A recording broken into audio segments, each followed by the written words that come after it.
Ya neyse işin özü etrafımızda bir sürü insan bu süreçte dikey süpürge aldı 3 yıldır. Biz de sürekli bunu önerdik. Her işte beraber bir böyle kırmızı renkli bir şey var. Teknoloji market var. Oraya gidiyoruz. İşte deniyorlar.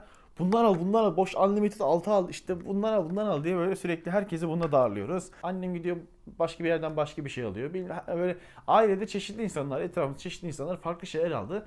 3 yılın sonuna geldiğimizde o alınanlar şu an yoklar, yaşamıyorlar ama Bosch Unlimited 6 hala yaşıyor.